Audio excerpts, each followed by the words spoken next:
This is Tuesday, August 4th, the Tuesday edition of PFF's 2-Minute Drill. I have with me our resident football guys, Bruce Gradkowki and Solomon Wilcots. Bruce, to you first.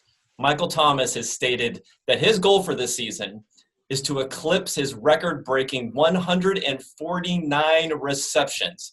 It's probably difficult to do that, but do you think it's even possible? What do you say?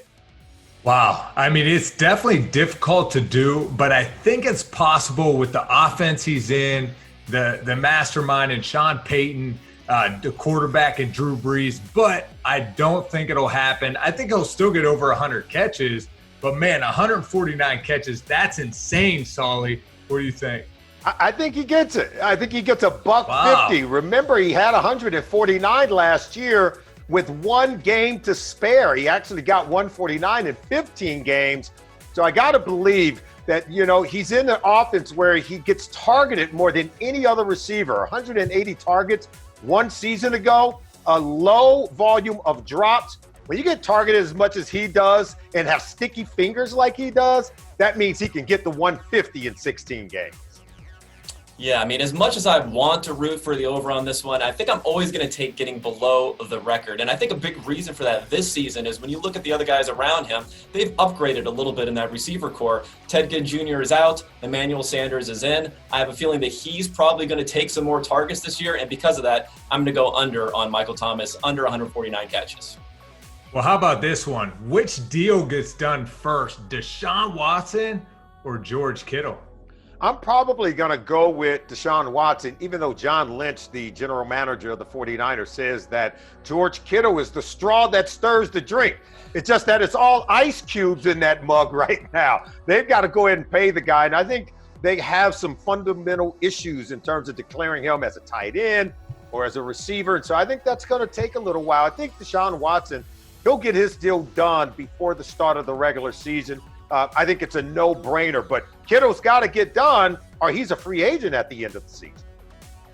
Yeah, I mean, the only reason that I'm going to actually end up leaning Kittle here is I feel like there's a big window there where they can overpay him way more than what Austin Hooper is currently making. Only $10.5 million a year is leading the tight end category. They can pay him multiple millions over that, break the record, and still get a really good deal with George Kittle. And plus, the fact that he was a fifth-round draft pick means he hasn't made a whole lot of money so far. So he could be willing to, sign the dotted line for a little bit less than what some people think in order to get that big payday.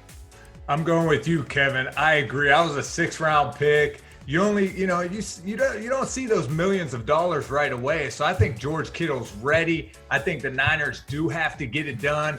On the other side, man, Deshaun Watson, it's important for the Texans to get it done, but I think they have more time, and he's going to take his time because he's going to want his bang for the buck, the years to make sense.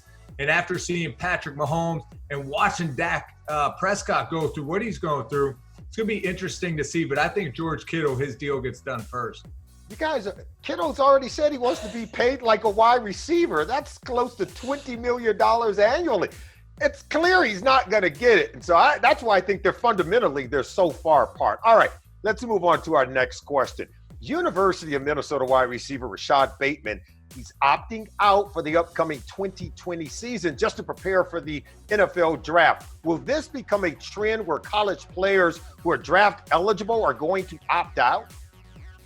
I mean, I think it might be. I mean, it depends on the player, though. So I think Bateman is in a situation where he really fits in as a prototype for this because of the fact that, he started as a true freshman. He played a lot as a sophomore. He has around 1,500 snaps tape out there for the NFL to see. And he has a lot of production. So he's not going to be a trait-based guy that you're going to have to project to the next round. In a lot of ways, I think the question is, who else is going to do this? Is it going to be someone like Jamar Chase, who some people think is the number one wide receiver? Could it go as far as to a quarterback, a Trevor Lawrence or someone like that? Because when we're looking at these guys who have really established themselves, and if more and more people start opting out of the season, how far are they really going to fall? They might say, not only do we have the health concerns, but we have the concerns that if I don't play well, I might fall down board. So they might take that excuse to go ahead and jump right into the NFL draft and skip the season. I love what Bateman brings. 20th ranked player on our PFF preseason big board. I'll tell you what, this is going to be a trend. You're going to see it. Guys are going to start to do this because we don't know what's going to happen this season. So if I'm a guy that I have a ton of plays, ton of reps on film already, why not? Cut your cord now, get ready for the NFL draft, stay healthy, And it's going to be a big key to watch once these big-time quarterbacks decide to do it. So I do think this is going to be a trend, and Bateman's just ready for the next level. College football players are waking up nationally. I think they understand that they've been contributing to the bottom line of some big-time programs, and so now they get to sort of leverage what they've brought to the table. If you're a player like Bateman, where you are penciled in pretty much as a first-round pick, and you know that by going through this season, the only thing you could do is probably hurt your value, I think you could use the COVID-19 pandemic as a reason for opting out and saying, hey, listen, I'm just going to play the hand that I currently have, which is pretty good. And I think you're right. A guy like Jamar Chase, you can bet it's going to cross his mind. Now, most players, they want to play. But if you feel that your stock is going to come down because this season is a little bit iffy, I think you will find more players deciding to opt out and just kind of play the hand that they currently are holding. Get that money, baby. You want to get rid of me and get back to more great PFF YouTube content? All you have to do is push that button right there and subscribe. Thanks for watching.